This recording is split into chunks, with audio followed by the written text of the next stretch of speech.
I did the thing again, didn't I? I did the thing where I grabbed the mic and I hit the little mute button, which is right here for you guys to see on this. Anyway, hi everybody. Welcome to the Monday Patron Hang. There's always technical difficulty because I'm a moron. And this is the Monday morning show where I hang out with patrons, my Clio patrons, which is an inside joke that I can't believe I just said out loud.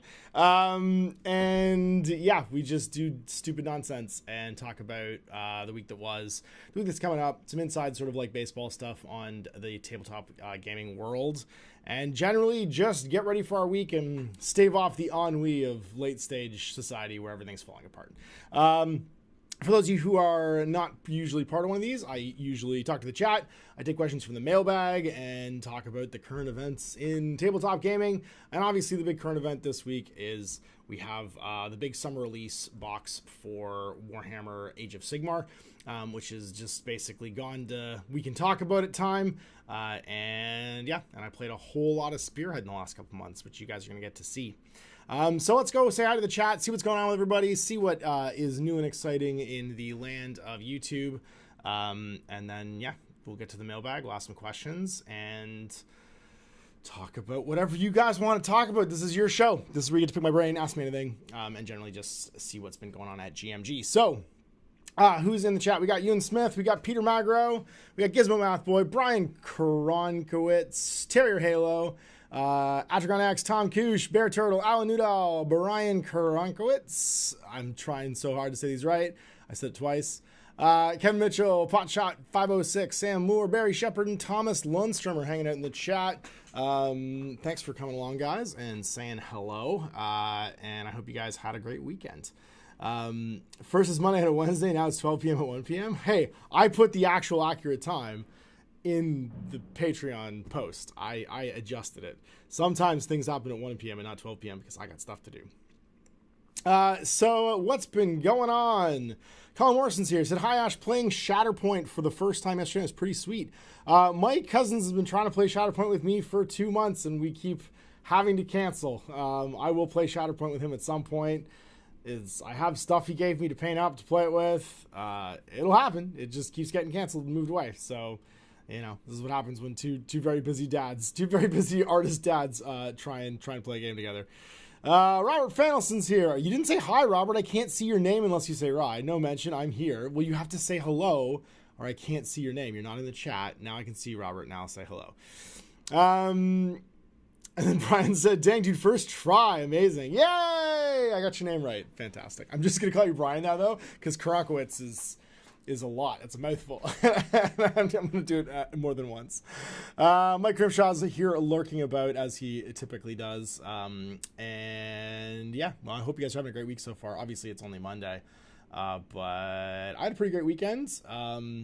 It was full of a lot of editing and a lot of frustration because one of the things with doing this on a shoestring and making this try and work is that sometimes technology legitimately gets in the way of what I want to try and do. And so having filmed all the Spearhead games you guys are going to see this week and I was editing them all weekend and getting the reviews done and stuff like that, there are limitations to what I've been trying to do, because one of the things I've been trying to do is record games and stream them to the patrons behind Patreon at the same time to get more community involvement and stuff going, and Spearhead is a big thing for that because I think it just pairs really well with streaming. And man, oh man, I've probably thrown out 12 to 15 pieces of content this last month just because of technical problems with trying to do all of this on a 2012 MacBook Pro. It's the most frustrating thing is no matter how much I tweak what I'm doing to try and make it possible, sometimes the answer is just money. Sometimes the answer is just go buy a more expensive piece of hardware that can do what the cheap piece of hardware you got on Facebook Marketplace to try and make this work. And the problem with pirate radio is sometimes the pieces of the ship start falling off, and that's what's happening here. So you're going to see there's an audio delay in all of the Spearhead videos this week. It's just because OBS, which I'm using to multicam stream, because that way I can switch cameras on the fly while recording. And I'm not even streaming, I'm just recording it right now. It's having compiling issues. So the audio is out of sync with the video because it's just trying to capture and compile and doesn't have the power to do it at the rate that I want to. So it's dropping frames, and meaning that there's a slight delay. There's a layover. So I can film it the old way and spend hours, probably 2 to 3 hours editing every video, which will not make this possible. And was the whole point of doing it the way I was doing it was using OBS, basically allowing me to like switch shots on the fly while we're recording.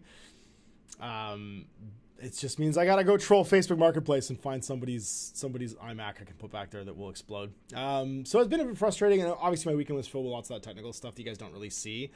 But also the upside is having thrown away like a ton of pieces of content. I got to play a lot of Spearhead, and a lot of other games too. I played some Malifaux that I had to throw away, unfortunately. I threw away a couple others that we just couldn't keep.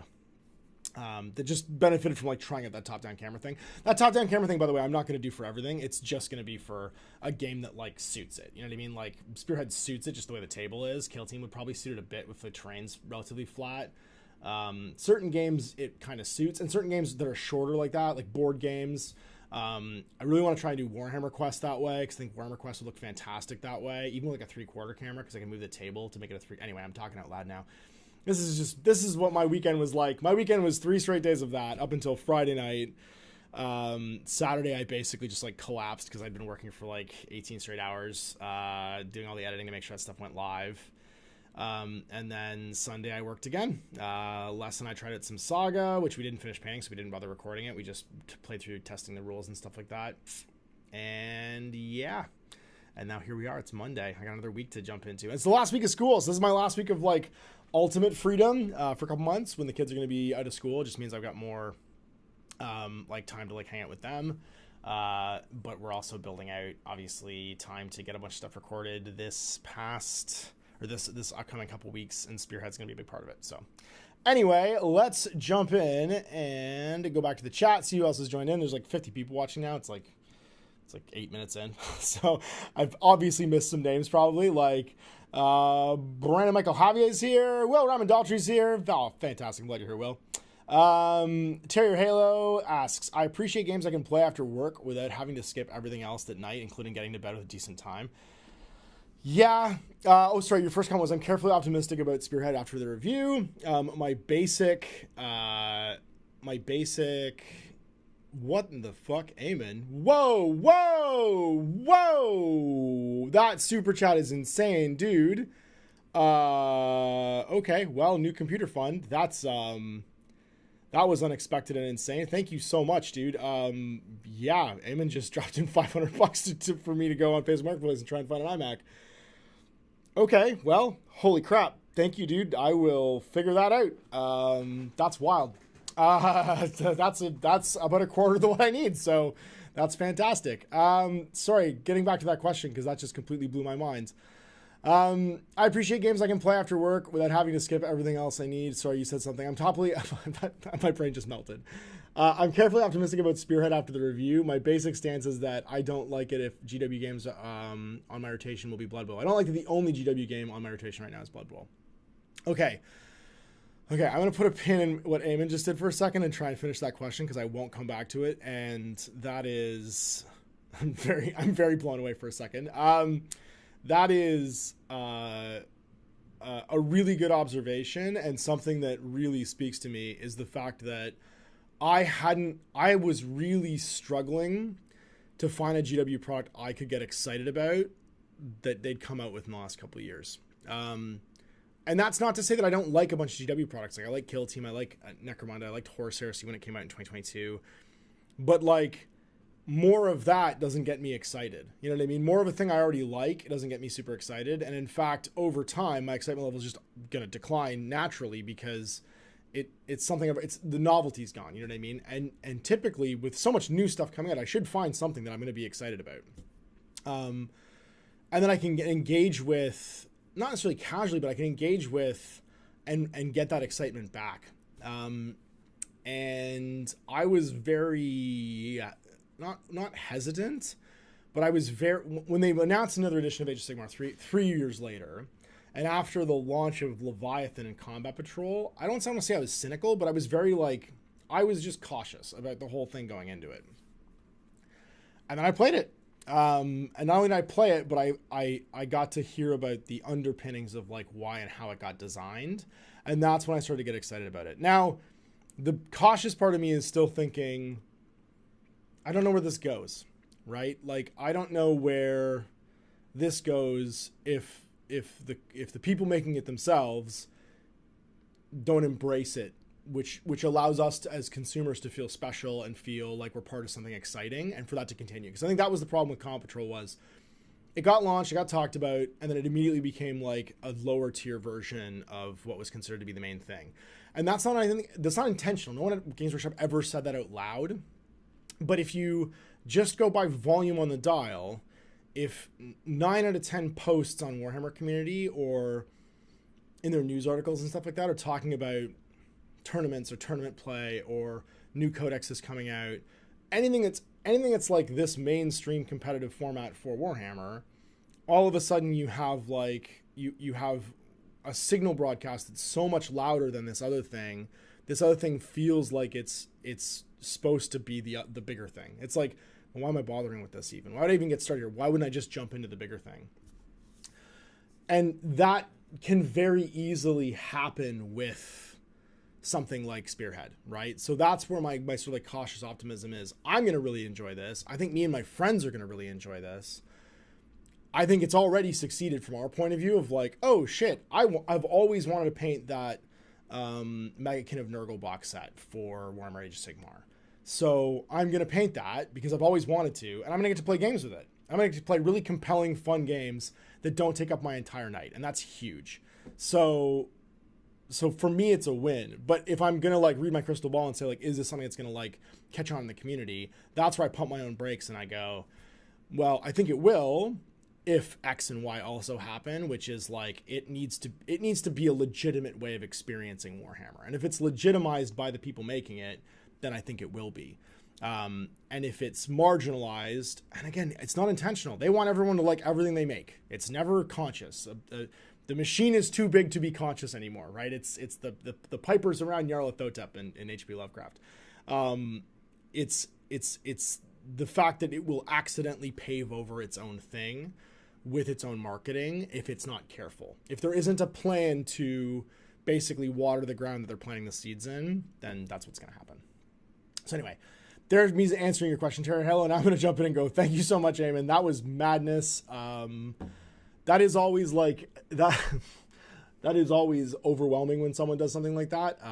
But I really appreciate it, and I will continue trying to figure out getting this done, because being able to stream and record at the same time, the constant struggle is it's just me, right? I'm not a studio that has 10 staff and interns and a bunch of like minimum wage employees basically like recording games for them. It's just me. So everything has to be me. The editing has to be me. I got to sweep. I just spent the morning putting the plants outside because my plants in here are all starting to die because they haven't got enough sun. It's summertime. They all need to be outside. Like, everything comes down to me in the end, painting the miniatures. Like, a big part of my last week, and I can show you this right now with the magic of this thing. It was, oh geez, come on. There it is. Oh geez, it's doing that thing where it's trying to like go out. There you go. This thing right here was the fact that I was painting these guys. That was a big part of my week. Oh, and also Ghost Ship, because I went and dug out Ghost Ship this week. But painting these guys was a big part of last week. And getting all that stuff done for the launch, that was a big ask. That was a lot of work. That was my giant face. Oh my god, there we go. That was a big bunch of work that I had to do, and that's fine. But it is a lot of work to paint, 30, 40 models in like 2-3 days to get to play some games. So, the automation of anything I can do, like this new recording process where I'm trying to get it so that I can switch between shots on the fly and not have to do it during editing, saves me. I mean, I could edit Spearhead videos with that audio delay in about 15-20 minutes. Right, because I'm doing all the in-camera editing as opposed to doing editing like afterwards in Final Cut Pro. So it's a huge benefit basically. And it's what I'm always trying to do. But sometimes the only solution to make that stuff happen with technology is money. And this is one of those ones where it's like, I'm at the limit of what I'm trying to do here. I need to make that happen. Anyway, dude, that's crazy, and thank you so much, because that will help a lot. I was trying to figure out what Mordheim gang I was going to sell to do that, to get that started. I'm probably still going to have to do that, but and I'll sell some shit, but that will go a long way to helping out. All right, let's go back in and see some other questions from the chat. Hey, Kevin Mitchell says, I played Death Wizards last week. I had a lot of fun getting duffed up by paladins. Darn goody choose. I just got my copy of Death Wizards actually in the mail. Adam sent me a print copy, so I can do the review for this weekend. It's on the review list for the weekend, which is very exciting. The Wandering Dude, man, I always miss these. I'm glad I managed to catch one. Well, I'm glad you managed to catch one too. I don't know, does this time work better? There's almost 100 of you guys in the chat now. This is a lot. Alan Udall says, with the hospital with the eldest fixing a broken arm, all good now. Oh no, Alan, I'm so sorry. That sucks. I mean, also, that's like as a kid, breaking something is like a rite of passage. So good that that's happened in a way that was relatively safe and hopefully is okay. So sore. Hey, Chris Sly's here. Fantastic. The Sly is back in Canada, maybe, hopefully. The Sly's been on the road. By the way, that's Chris Life from Lords of War Games and Hobbies. For those of you who want to harass him in the chat, you should probably say hi because he's now internet famous. What else we got going on here? Ewan says, I found the sound delay down to Canada being so far away. Or put the sound delay down to Canada being so far away. That's right, yeah. The sound takes time to get through the internet tubes to everywhere else. No, it's just a lack of syncing and trying to do things different ways. Thomas says, have you played Dropfleet and Dropzone Commander? If so, what are your thoughts? I played them when they came out. Actually, I played them when Chris and Jay from Lords of War had them in their store. That was one of the brands that they launched Lords of War with. And so, having played them, I liked them. I liked the scale being 10 mil. I liked the aesthetic being like kind of Halo-y and modern. Yeah, and like they're great games. They're solid games. And they're, I think now, because I think TT Combat's the ones that have them. I think they bought all the Hawk War games. And then the other ones, it's basically just BFG because it's written by Eddie Chambers. So Dropfleet is just a nice BFG kind of like evolution and analog. What else we got? Tom Koosh, I just need to get Apple to send you a review copy from iMac. Maybe. I don't think that's going to work. Dan Salas has said, hey, I sent you an email about potential sponsorship. Let me know if you're interested. I can send you a DM on Discord if you want. No, I got your email, man. I'm sure I got your email. I have a lot of email that I have to go through. Especially because it's funny, man. I have so much email spam in Gmail. Anyway, I'll look for it, Dan. I'll let you know. Wondering, you said, how do you like Saga? I love Saga. We just need to get stuff painted. And then Robert Fannell said, hey, Ash, you plan on trying out the new Warcrow game? I just got an email actually from the marketing team at Corvus Belly saying that it was on the way. So hopefully I get to try it out soon. I'm very excited about it. People talking about me short-circuiting in real time. Brian Sheen saying, if the Clio patrons kicked in $10.20 each for the GoFundMe new hardware, it could be a good option. Keep your favorite show on the air. I mean, that's not going to stop me from being on the air. I really appreciate you saying that, though, Brian. The Veil of Darkness says, Giga Chat in the chat. Greg says, I rediscovered Full Thrust, and I'm having a blast with it. Such a good set of rules. Yeah, man, it's a classic. Full Thrust is one of, like, the original OG 90s spaceship games. I think it definitely predates. There was a land version called Gropos, I think. Full Thrust. And what was the one that was Babylon 5? Was that Full Thrust? Was Full Thrust Babylon 5? Because there's a Babylon 5 one too that I don't remember. I'm sure the chat's like way far away from me now. Eamon says, what is Cleopatra 2525? That's an inside joke for the patrons. We talk about movies and TV shows way too much, and for some reason we were reminded of a very stupid, like, it was in 90s, like, I want to say WB, like, it was the same, like, whatever the same people that made, like, the Xena and Hercules TV shows, like, that production company, they did one called Cleopatra 2525, which is basically, like, Necromunda meets The Matrix. Like, someone gets frozen and wakes up in the year 2525, and they like wear skimpy Necromunda. They look dressed like Escher gangers and fight robots in the future, fight like an evil AI. And now the joke is to get me to say that money to say the word 2525. So the joke is, because the show is called Cleopatra, now I have Cleo patrons. It's, when I say it out loud, it's way stupider even than when we're actually doing. When I say that, like, the patron chat is just complete madness, this is part of it. We even have a logo, and we have a logo, and we have a playlist on we have a playlist on Spotify. It's so stupid. Underscore says, hope that Code 1 helped retailers with stock and sales, though. I'd say outside GW, Code 1 is the same issue, being the game light without a ton of support for gameplay format. Yeah, you're right. So I think that is the best non-GW analog for it, although I would also say Company of Iron from Private 2 Press went the same way. It was a really well-written, I think Will Schoonover wrote that, and it was a really well-written, like a skirmish version of War Machine. And it just kind of got paved over by like the tournament sort of talk and mentality and stuff like that. It was a pain. All right, people are yelling at each other. Kudos Video says, Spearhead really interests me, and I'm not really into fantasy or OS. What I'd love is a version with just card standees. I have no interest in more minis. Would love just the core parts of a DIY standee. I mean, you can definitely get DIY standees. Yeah, extreme close-ups. Everybody's yelling about that. Full Thrust and Dirt Side. That was what the game was called. Whereas I'm delighted to get my core space set painted over the next couple of weeks. Absolutely. Core space was incredibly fun. My only problem with core space was the setup and teardown time. Meant we couldn't really play more than a game in a night. Because like pulling together all the cardboard and stuff just took a really long time.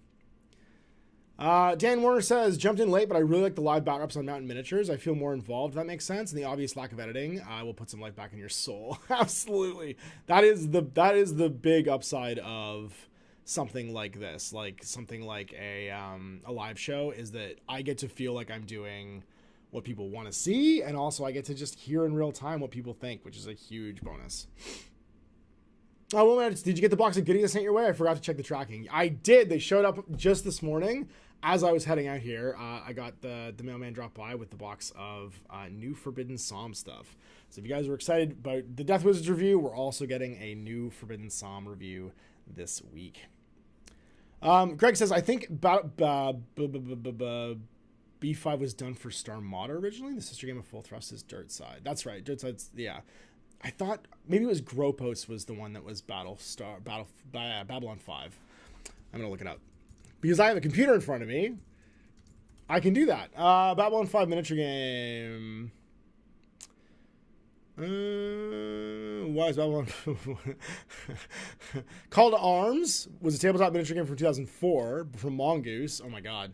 I completely forgot about that one. No, there was something... Was it Gropos? I thought it was called Gropos. Gropos and Full Thrust. Gropos is by Agency Gaming.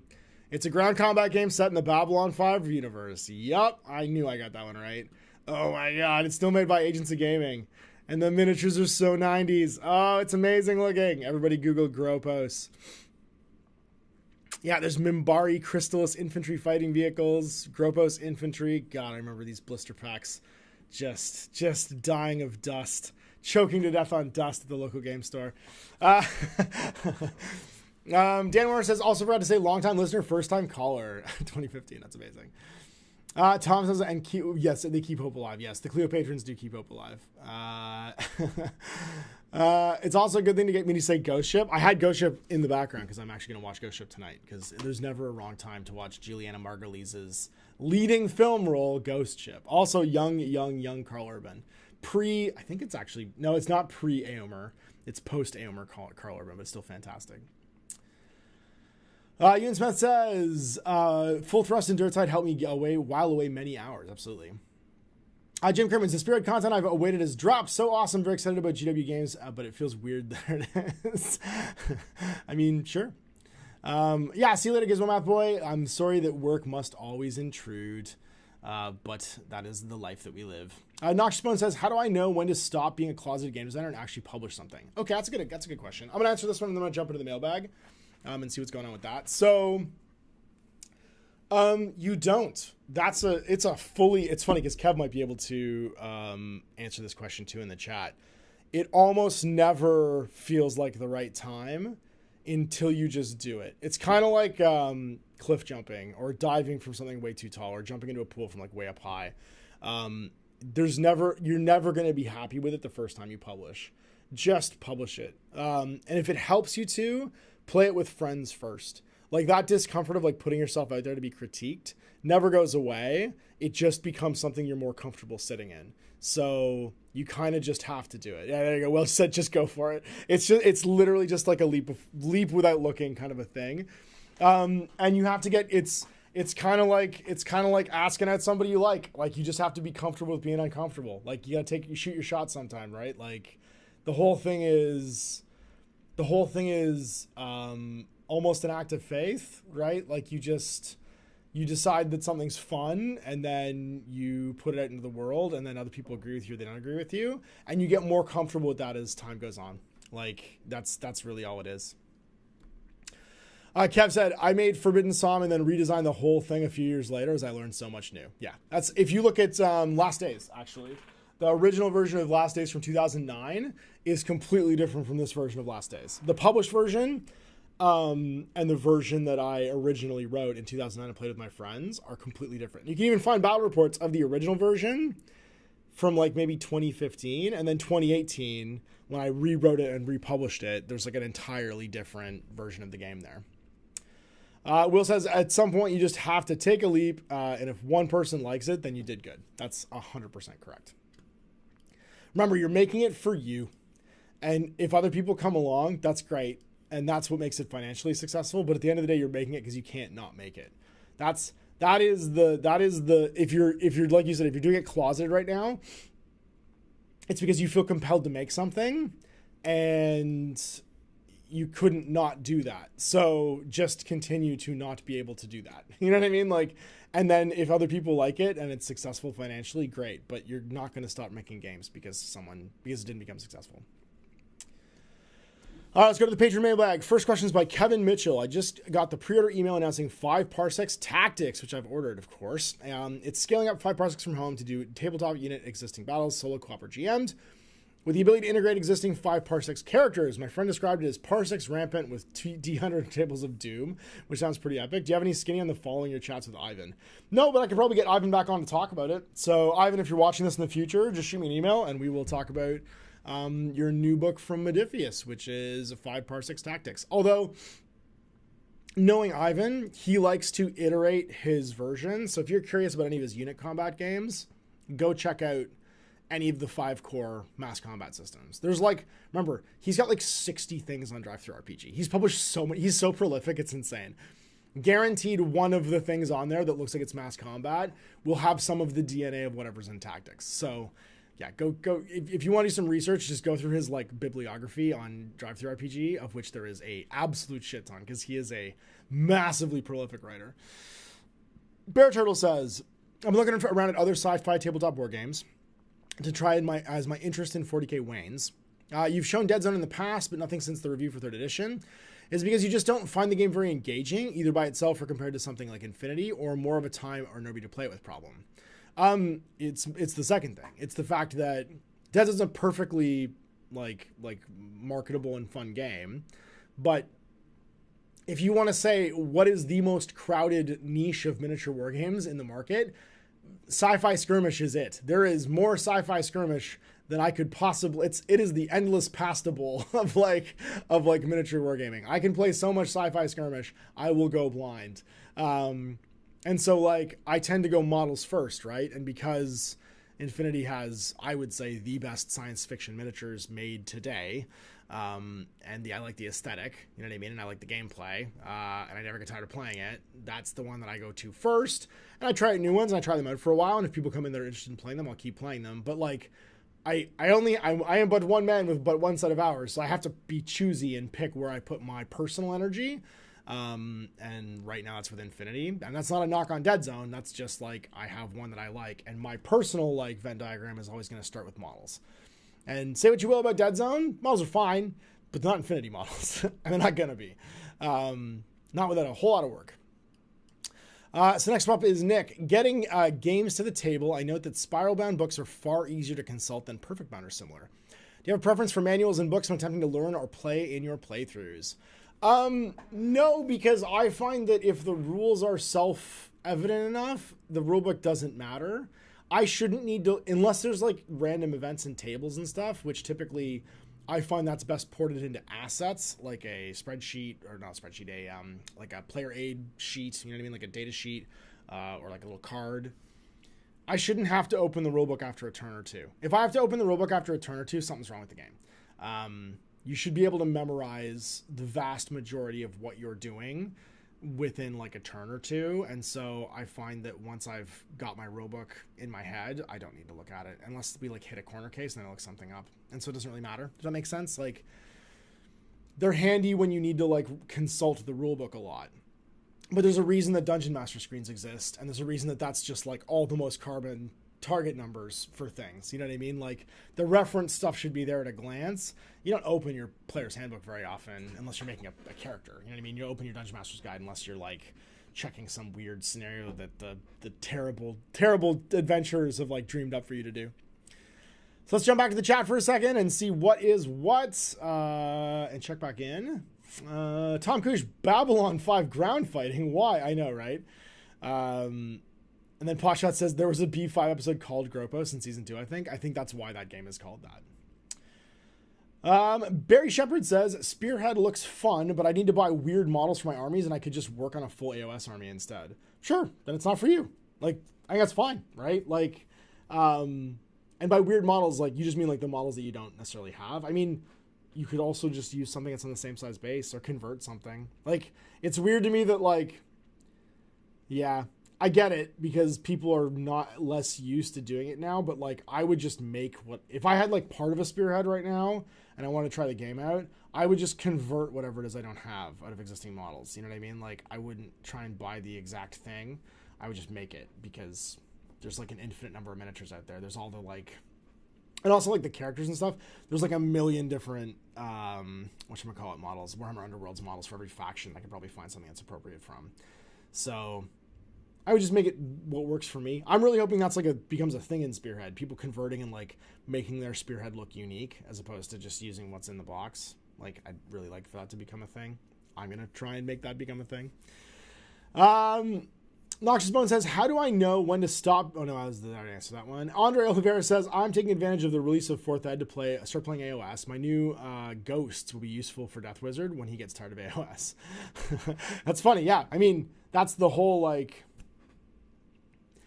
I think that's the whole benefit of a wide versus deep game design thing is, and that's all this is. I think the people that are like, there's no list building, there's no like writing an army list and stuff like that. That was always the point. The point was that if you wanted a different type of army, you just picked a different army, right? You went wide as opposed to going deep into a single collection of miniatures. And for some people, that's really, really fun.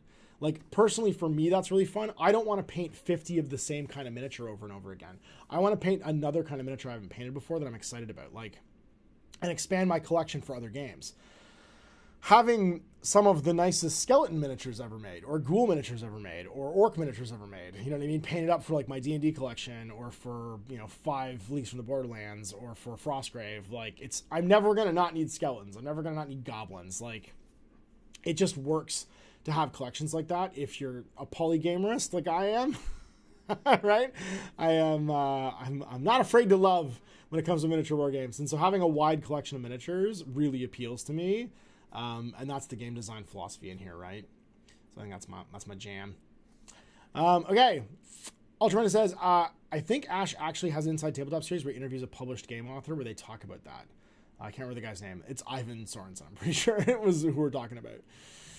Matt Ligori says, I feel like the connectivity of the internet has made things easier and harder because you can directly interact with the people playing your game. It blows my mind anytime Joe McCullough answers a Frostgrave question.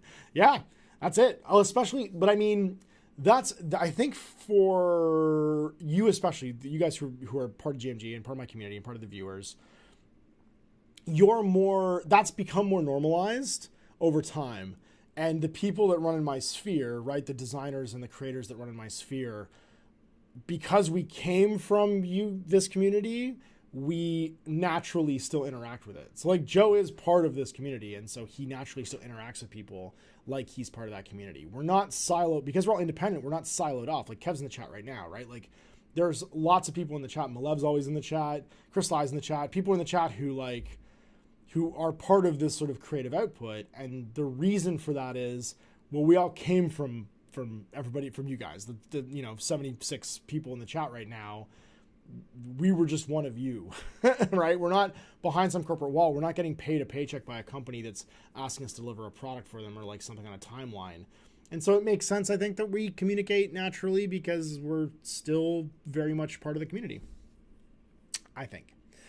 The Wandering Dude says, I still get amazed when people buy the game I published. Yeah, right? Like, that's the best feeling in the world. The best feeling in the world, I think Kev can probably back me up on this, and so can Joe, and so can Malev. The best feeling in the world is watching someone play your game unassisted. Like, forget the money part, forget the somebody buying it part. The best feeling in the world is watching someone open something you wrote and interact with something you made and get it. You didn't have to explain it to them. You didn't have to tell them. And all that worry, that takes so much of the edge off that worry of like putting yourself out there, is when you watch someone interact with it and go like, and completely get what you meant when you wrote something. That is the best feeling.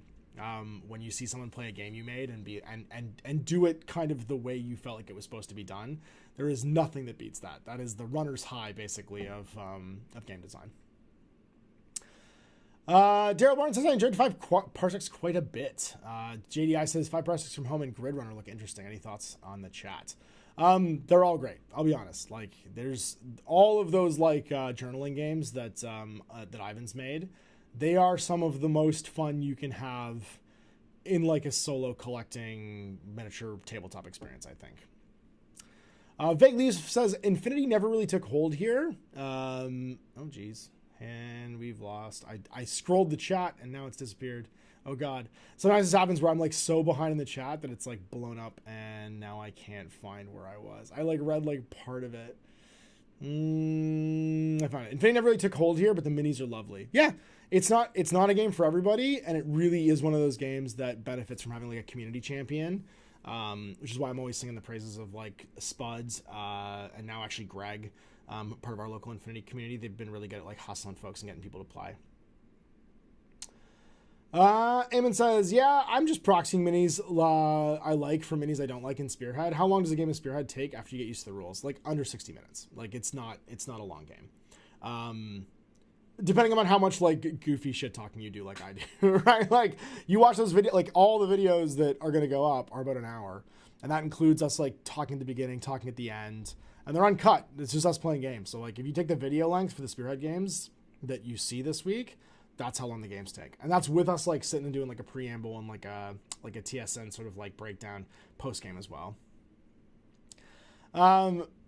So Kevin Mitchell says, so not really knowing the AOS rules, are the Spirit Combat Magic rules totally different or similar enough for the AOS?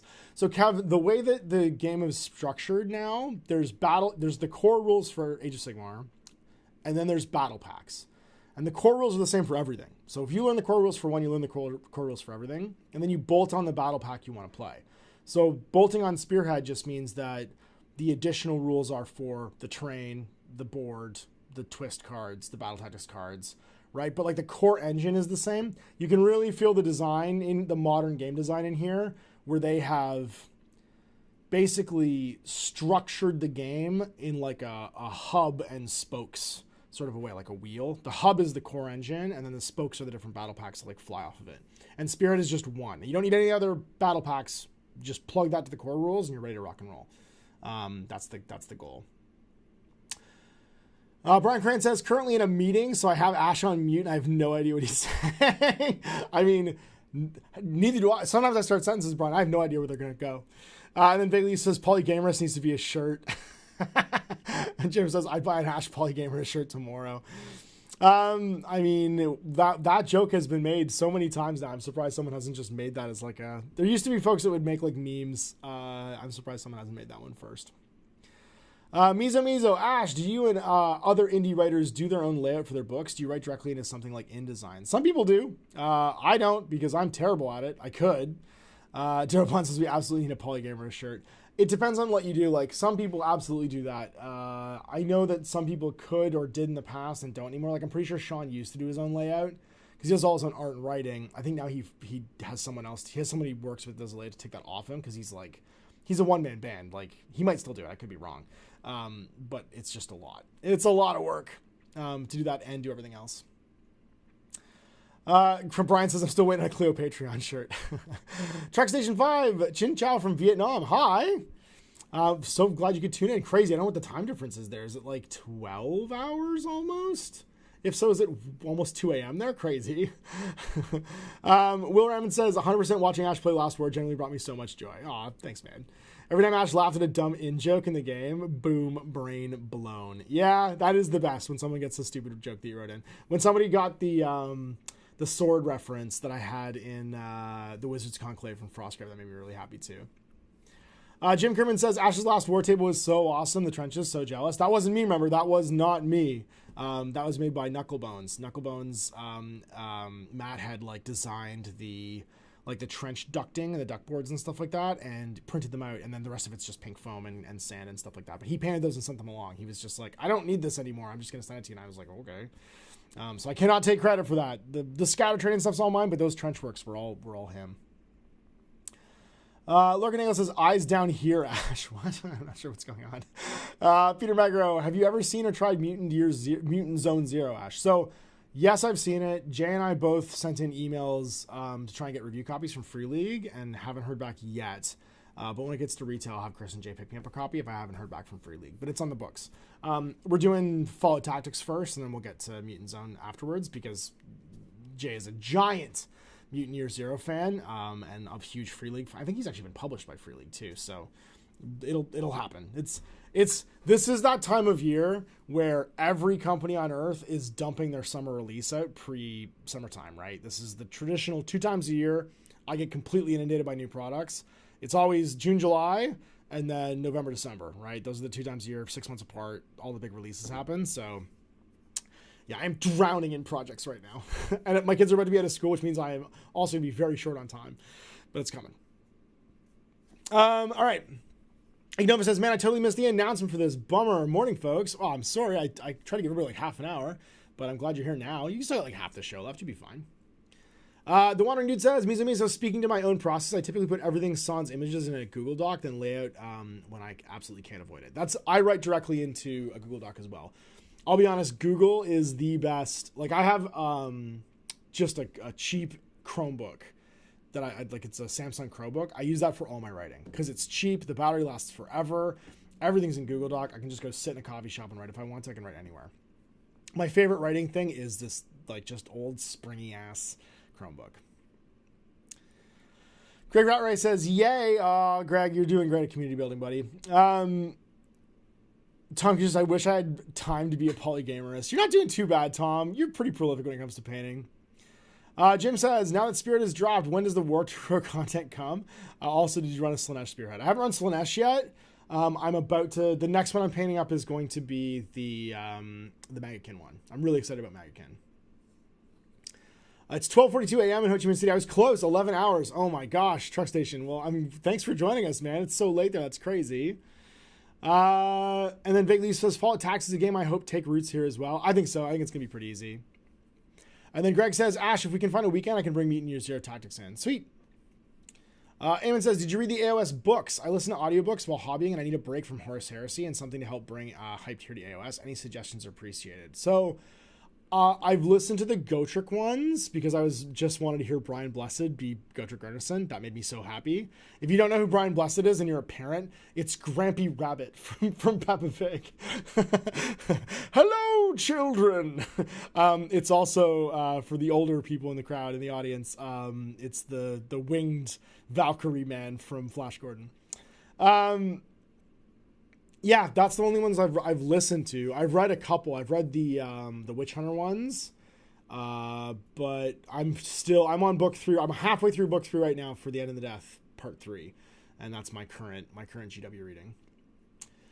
Nick Butler says Chromebooks rock. Pixelbook is my go-to. Yeah, they're just great. They're just the battery lot. They do exactly what you need. They're just a window into Google. They're perfect for travel, and they're super lightweight too. Terry says, I picked up Zone Wars in part because I've been playing various Mutant RPGs since '84, and in part because shipping's cheap while you're in Sweden. Obviously, cheap or not cheap. Yes. The models are also very cool. There's a guy named Dux, and he's a duck. Why would I not want to buy that? Vaguely says, I'm currently painting up my Disciples of Tzeentch Spearhead. Perfect. Yeah, I'm really excited for the Nurgle one because the model count's super low. I think it's 13 models. No, 17 models. But it's Nurgle, which means I can airbrush most of it and just be done. And then just do lots of messy. It's like this painting the Skaven models. The Skaven models are super easy to do because it's all painted up with washes and dry brushing and stuff like that. I love doing that. Grimy, grim, dark paint jobs. Lorcan Nagel says, for Battletech, we have templates that the design guys can then plug into their layouts, but that's normally a level above self-publishing. Yeah, if you have design guys, if you have a design team that has templates, they put it in design, then yes, you are a level above self-publishing already. That's a level above when you said team or design guys. Crabblade said, Dark Harvest is worth a listen. Oh, cool. Nick Butler says, met Brian Blessed in person several times in my life. Oh my God, Nick, I'm so jealous. Tom Kush is freaked out at Brian Blessed as Gotrek. Yeah, he's amazing. He's the best parts of those books are when he shows up, because basically he shows up in the Mortal Realms and he's like walked through a time door, and you realize that like for him, the end times kind of just happened and he's been fighting his way sort of through the warp and then comes out the other side. It's kind of like an interstellar thing, like, you know, hundreds and millions of years maybe have gone by for everybody else, but for Gotrek, he's basically just like thinking he's gonna finally die, and he loses his axe somehow, and he wanders into like this magma cave with a bunch of fire slayers, and they're like ultimate Grimnir axe that no one's been able to pick up. He just walks over and just picks it up, and he's like, all right, I guess this will do. And they're like, what? And they freak out and they attack him, and he looks at them and he takes a bite at one. He's like, you taste like dwarves, but I'm not sure you're actually dwarves. And then just freaks out and fights them all. It's amazing. He's fantastic. It's very, very well. Sorry, I'm just going to the chat. People was Hawkman from Nick Gore. Yeah. Prince Voltron. Everyone's freaking out about Gotrek. Terrio says, the king from season 1 of Black Adder wrecking a door. Brian Blessed's usually a joy to watch or listen, and he's so humble. Yeah, no, he's not humble. Brian Blessed is what Brian Blessed is the final form that Brian Cox is going to eventually become, if that makes sense. I'm pretty sure the Brians all eventually evolve into one. Brian Blessed is the final Pokemon evolution of Brian Cox. Oh my God.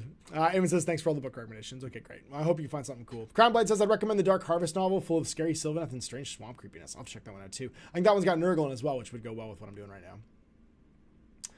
All right, everyone's talking about Star Trek themes. Oh my God, everyone's freaking out right now. I love all of Primaris Brian Blessed. Brian Blessed is Primaris Brian Cox. See, this is what this show always turns into. I'm glad that we're now officially degenerating into the usual bullshit that this show is. All right, I'm gonna go back to the mailbag and finish off the questions here because we're running out of time. Brian Cran says, how are you feeling about Spearhead as a long-term thing from GW? I wouldn't be surprised if they try to tinker with it or release an annual update. Honestly, I put the odds of GW not GWing it at a 25 over 25. Good job, Brian. I walked willingly into that one, just so you know. I think I said it earlier, but I think that, it all comes down to how well it does is what they're going to do next, right? If it does well, they'll do a lot with it. If it doesn't do well, then they won't probably revisit it. But if it does well, I imagine that there will be a seasonal aspect to it because the format fits that, right? Like having this double-sided game board, having that be like its own battle pack means you could just do a seasonal battle pack with a new board that's not Akshi and Gran, right? You could just flip the board and have it be something else. Have it be, Shyish and what's the light one? Hish and Shish. That'd be stupid, but you get what I'm saying, right? Like have it be two sort of like opposed sides. Hammerhall works the most as like a thing, but you could just easily do Shadespire, have the mirrored city, and have one side of the mirror be light and one side of the mirror be dark, like Ulgu and Hish basically as like another one. So you're in shadow and you're in light. Have the mirrored city, you're trapped in between, be like a portal to both. Like you can just reuse the gimmick kind of, and then do a new card deck, new battle tactics. And so I think there is like an infinitely iterative until you run out of Mortal Realms thing you can do there. And I would be completely up for that because to me, like that's the fun of these kinds of games is building these little collections. And every time they come with a new game board, just being like, ooh, I want to try that Spearhead now. You know what I mean? And like redo Spearheads, have some go out, have some come back. You know what I mean? Have like, you just use the original Spearhead rules for whatever you want to use. Like there's a ton of options for them to like continue to, I think, add content to it. I mean, obviously it's not even out yet, so we're way early on that. But my like crystal ball reading just says it's been designed with that as like a clear possibility / outcome, you know? And we'll see what the future holds, because I'm not psychic. And then last question, Kevin Tan says, hey Ash, besides GW stopping being too zealous and responding to every perceived balance issue, what else would GW need to do to bring you back on board with 40K? 40K. Honestly, I'm not on board with 40K. I'm just not part of the targeted audience anymore. I'm just not, right? Like, I'm not part of the, like, it's funny. Somebody said to me, yeah, I really liked the Spirit gameplay when I watched the video this past weekend, but the terrain's so boring. And I was like, for real? He's like, yeah, I think it's some of the most boring terrain GW's ever made. And I was like, have you seen the tournament layouts for 40K? Like, are you kidding? That's boring. Like, that's so boring. Having like prescribed layouts, like, no, brother, no. Like, no, thank you. It's all kind of boring right now. I think to bring me back on board with 40K just means making something interesting that I think I'd be excited about. I think you could get me back on 40K just by making a Spearhead version of 40K, which Comp Patrol isn't. I think that the only thing they need to do is put 40K back on a lower shelf and start giving equal volume of their attention. And I don't mean products, I mean volume. They can make 1 million products. Those products won't sell if they don't pay attention to them. It's like planting a seed in the ground and then walking away and never watering it, never fertilizing it, and going like, why didn't something grow? You need to actively cultivate what you're trying to make as far as a community, because like it or not, this is a community. You need another person in front of you to play a tabletop game. So it's intrinsically bound to being community driven.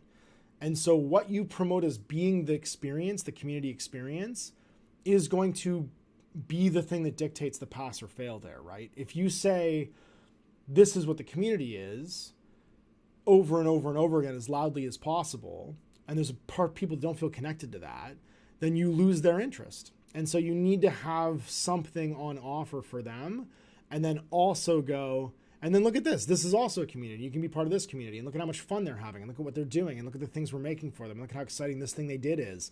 And look at this thing that they painted. And look at this, right? You need to have an equal amount of time and attention put on that for that community to feel recognized and to grow.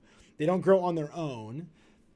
Sometimes they do, but typically they gravitate towards, especially if they're spending a lot of money doing it, towards the thing that feels like the safe bet. And so they're going to stop spending money towards the thing they don't feel connected to. So to get me back into 40K, you need to make 40K fun again. That's it. Have it surprise and delight me. Have it feel like it's set in the universe.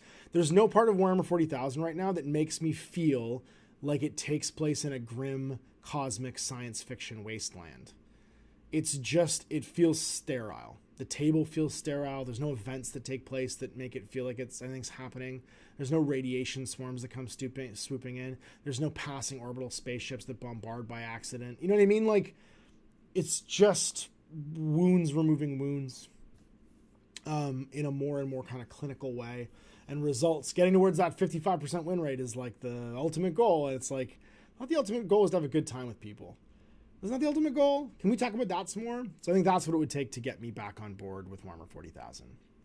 I think that's ultimately the only thing that would do it, right? Besides cool models. I'll always paint 40K models, but I love playing Warhammer right now. I think that's the big thing. All right, let's go and finish up with the chat and see what we missed, because it flew away from me for a second there while I was finishing up the mailbags. Thanks for everybody on Patreon that left a question in the mailbag this week. Of course, you can throw, if you're watching this in the future, just go throw a question in the mailbag now for next week on Monday when we go back to being patrons only for the beginning of July. So as the chat ran away from me, everyone's just talking about Brian Blessed because he's a treasure. Truck Station 5 says, what are your thoughts on Steamforged buying out War Machine and the Iron Kingdoms? So I said this last week in the patron chat, because we had a big talk about this actually in the last 2 patron live streams. So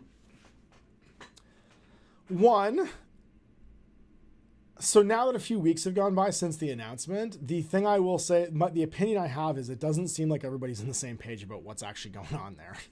And 2, I think that they need to get off the internet. I think they've been way too online through this announcement, and they should be doing a lot of like internal conversations first. Because the Steamforge announcement said they'd acquired Iron Kingdoms and War Machine. The Privateer Press announcement said they were partnering with Steamforge Games. Those are very different statements, and kind of hints at there being like a disconnect in both sides' understanding of what that relationship's going to be, which makes me as a consumer go like, oh man, they are not lined up. Yeah, I feel like what happened at the end of the day was the Steamforge's acquisition is kind of like an angel investment to keep that property going. And they've onboarded Privateer Press staff probably and hired them to do creative work inside of Steamforge employees to deliver stuff. And then now they're onboarding the distribution and manufacturing process too.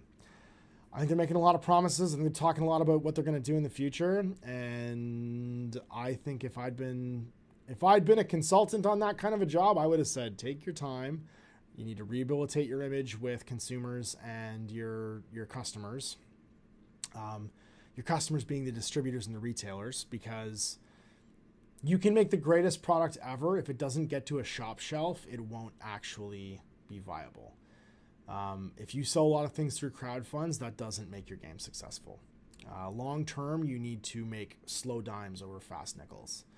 And making a lot of promises early on about what you're going to do and how you're going to do it, and maintaining their current existing brand, I think is a mistake.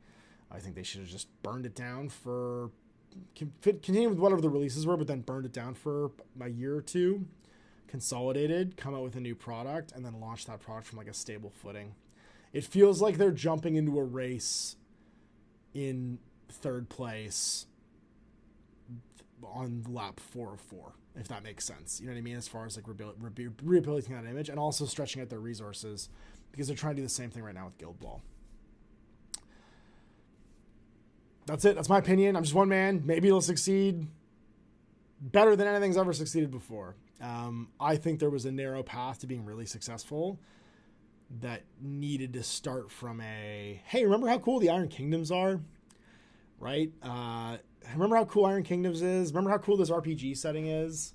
What Steamforged has done really, really well the last little while is the Epic Encounter boxes. I feel like if they had just brought in the properties, wound down everything that they were currently doing, and then been like, let's write a bunch of Epic Encounters for War Machine and do these cool model boxes where they could prototype and test out what they wanted the miniatures to look like, get miniatures out there to people, get people excited about the Iron Kingdoms property and IP again, and then start developing what the tabletop war game was going to look like from that sound footing. I think it probably would have been a better pace, and it wouldn't have created a bunch of consumer expectation that may or may not be viable for them long term. Because as soon as they break a promise, they are in deep trouble, because everyone who's waiting for them to do a Privateer Press thing or a Steamforge thing is going to jump on that, and that's going to be all the signal that anyone hears, is people doom saying like, oh, they went back on this, and oh, they've already gone back on that, and then that's going to get repeated over and over and over and over,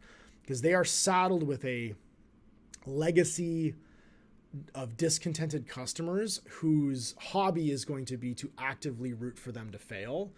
And that's why I think they need to be really careful with their current messaging. That's why I think they need to get off being online.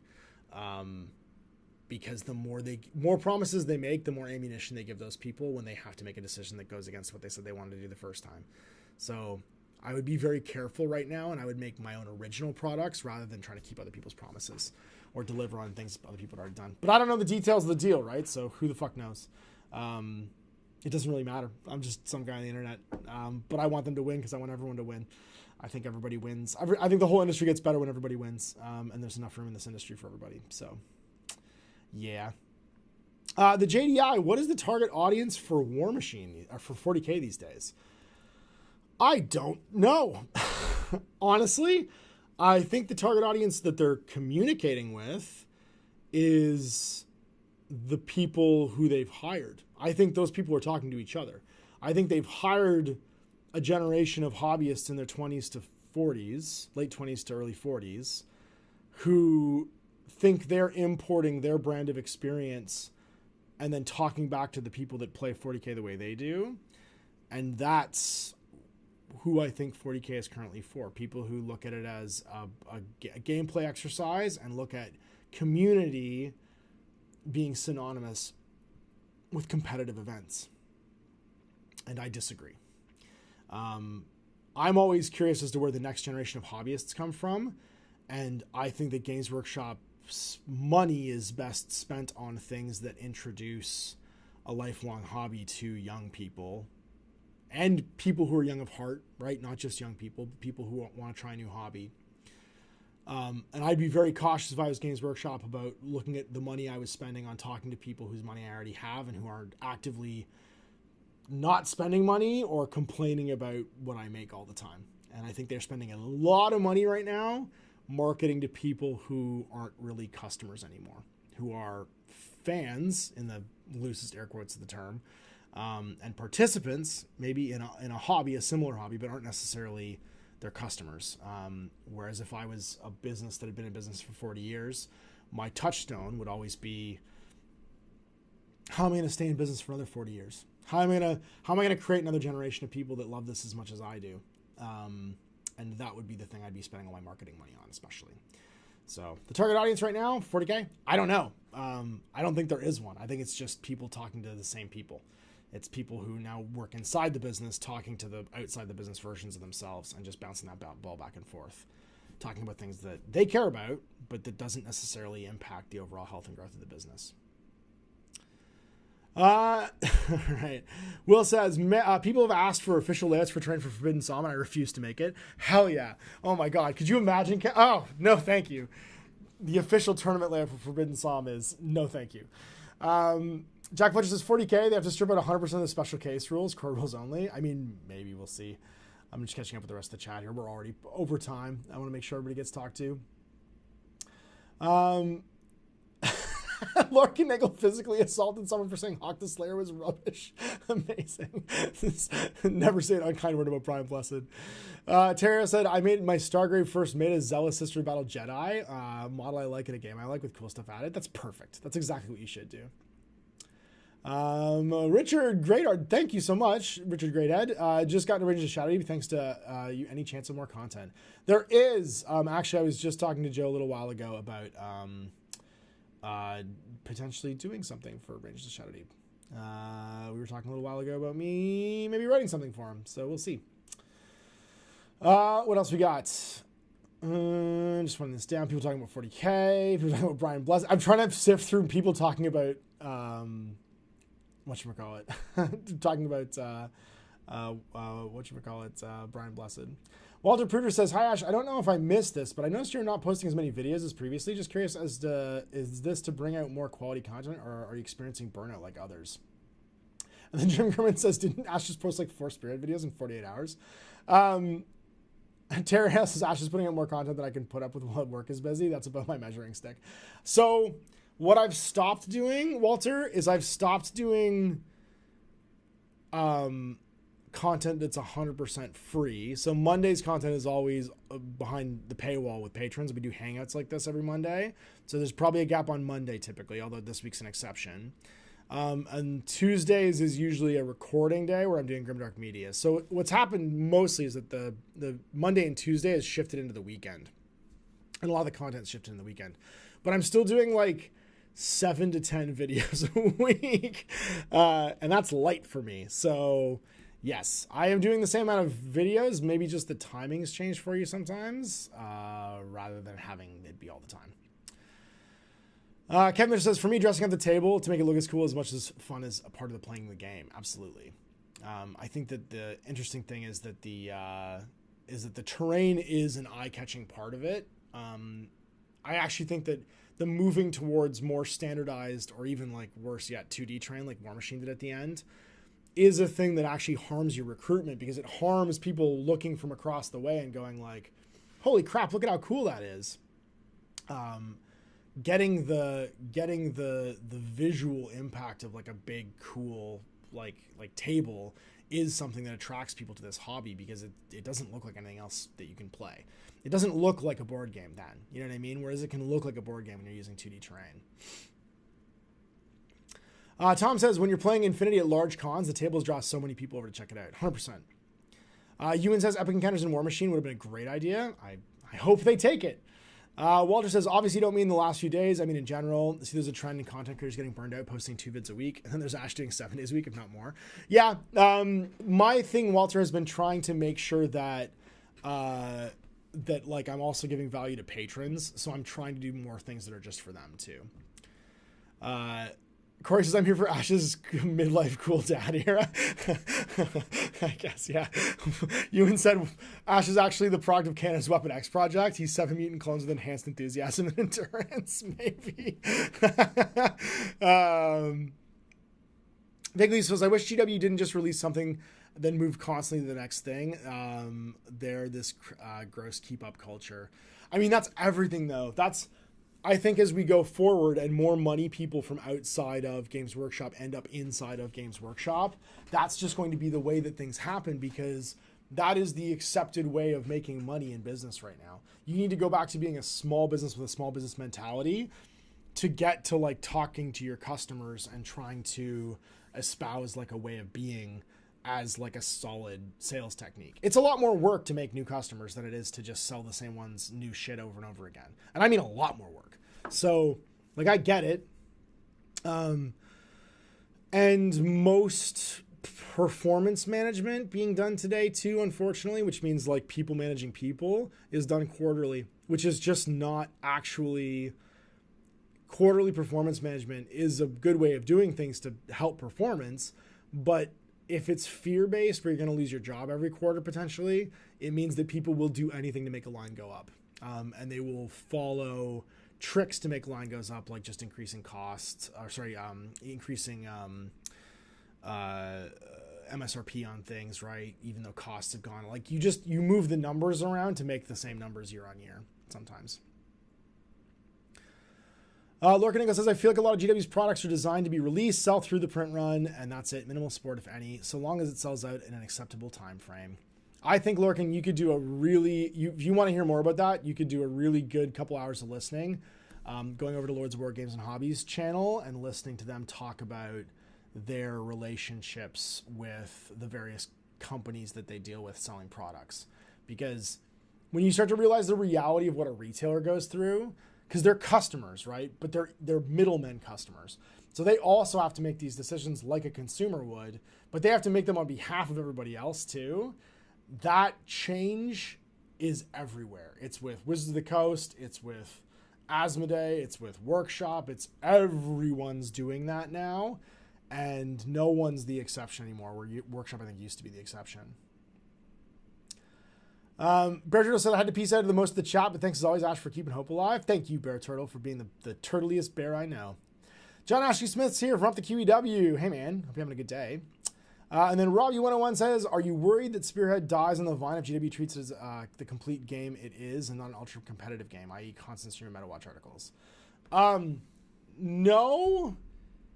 I actually think if they did do a constant stream of MetaWatch articles, as long as they don't change the rules a bunch, that would be a good thing, because it would legitimize it and get people to try it that are going to fucking ignore it otherwise. I think it would be a wrong-headed way to do it, but I think they would back into what I want them to do, which is just not completely forget it exists in 3 months, which is what they tend to try and do. Not intentionally either. It's just if you're doing a release-driven marketing scheme, that means you constantly have to put out stuff about the latest thing coming out, and their marketing and their sales are like in alignment now, where what they talk about in relationship to the thing being made is always towards like the rules oriented or competitively oriented player. Casey says, when we play Infinity, it always gains attention because the board looks so cool. That's right, Casey. Infinity players are the coolest. Jack Fletcher says, you are not wrong, Lorcan. They care if people buy the minis. Whether they care if people enjoy the game or not, I don't know. Honestly, of course they do. Never assign to malevolence what you can assign to organizational, not incompetence, but organizational inefficiency. You know what I mean? Where you can't see what you're doing because you're doing so much of it and it's so big. Nick says, following Jordan Sorcery's history and chat with people who are part of the GW history, it's really obvious that GW is just in business of selling kits and regurgitating content. Be careful with that, Nick, because no one person holds the whole story to everything that happened at Games Workshop. They have the version from their perspective. I'm always nervous about that stuff because one person's POV on something can be very different from the POV of why something actually happened based upon how it affected them. And I'm not saying it's wrong, because that's that opinion, that feeling, that emotion, I'm not invalidating it. What I'm saying is, from a historical point of view, history needs to be dispassionate. And a lot of passion goes into those interviews that Jordan Sorcery does. Not they're wrong, not the passion's not misguided, that those two people were affected the way they were affected. But from a historical point of view, I always try and disconnect the events from the passions. Much like when I read Dice Men, it's a very interesting book. It's not necessarily history, if that makes sense. What else we got going on? Ewan Smith just noticed Ash's Macho Man Randy Savage picture over Ash's left shoulder. Yeah, man. The cream rises to the top. That is a fantastic piece of artwork. So my friend Graham, who was the key timer when I was the part-timer in my first ever GW job, painted that. And I bought a print of it at HalCon last year and put it up because it made me so happy. All right, last couple questions, and I'm going to jump off because we're already like overtime, but I love doing these live because I get so much great new context and questions from people. So again, before I finish up here with the chat, thanks so much for everybody who's tuned in basically today that didn't normally tune in or you're not a patron. We do this every week, but I love hearing from new people and getting new questions. So this was awesome. Thank you for joining in. Nick says, I feel sorry for those retailers that are trying to just stay ahead of demand versus the machinery of the current sales process. 100%. Peter Magro says, whenever I play any game with minis, it gets many curious people to come and look and ask if not playing at home. It does attract way more attention than board games that the minis and role-playing. 100%, yes. Because, like, that's... Why do this if not to have the immersion and the visual narrative of this little movie you're making yourself, right? Like, that's a whole ass thing. If you're gonna just turn it into pogs and two-dimensional flat terrain, I don't know why you're playing miniature games. You know what I mean? They have to matter at some point. Lorcanego says, the production mode of sell-through print run and next thing is very common in smaller companies. It's dangerous with bigger companies move away from maintaining evergreen lines. Yes. Ben Puffer says, I wanted to fall in love with Infinity, but after a dozen games, I feel I only understand 60% of the rules. It might not be the system for me. That's possible, Ben. I don't know. I find that with Infinity, the right people almost matter more than the game. Playing with the right people, because everyone I've taught to play Infinity that I think has really grasped it has been because Infinity should be a collaborative process where both players are trying to work together to resolve the outcome more than almost any other war game. It's the rugby of tabletop miniature games where it is a hooligans game played by gentlemen, whereas Warhammer might be a gentleman's game played by hooligans, if that makes sense, to quote an Invictus line.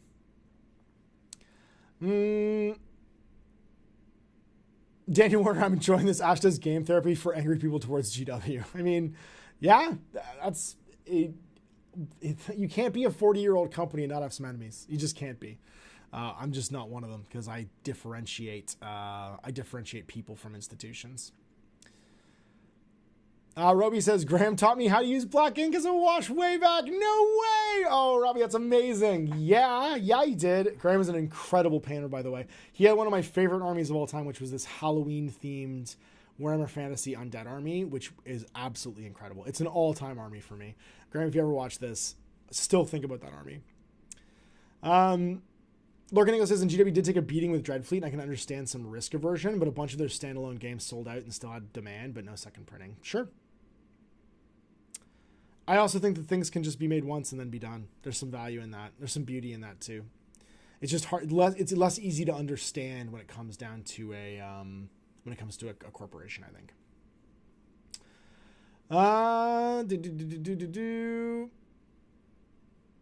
Everyone's just talking about what game they want to come out. Nick V says Infinity's a rugby of wargaming. Tom said, yes, Infinity's a co-op game. I 100% agree. Nick says, I regret never keeping all my 80 monitors and kits. Young me was a jerk. Absolutely. All right, we're done. I've gone 15 minutes over. It's 2:15 here. I hope you guys all have a great week. There's gonna be more Spearhead the rest of this week. So if you guys are excited about Spearhead, Tuesday, Wednesday, Thursday, Friday, we're back to regular scheduled programming the week after. Bunch of reviews ready for Saturday. Like I said, Death Wizards. I have, whatchamacallit, the Forbidden Psalm stuff, the Kev sent, which I'm super excited to crack open and show you guys, and a couple other bits and pieces I want to review. And then, yeah, we'll have Grimdark Media on Sunday. So big thanks for watching.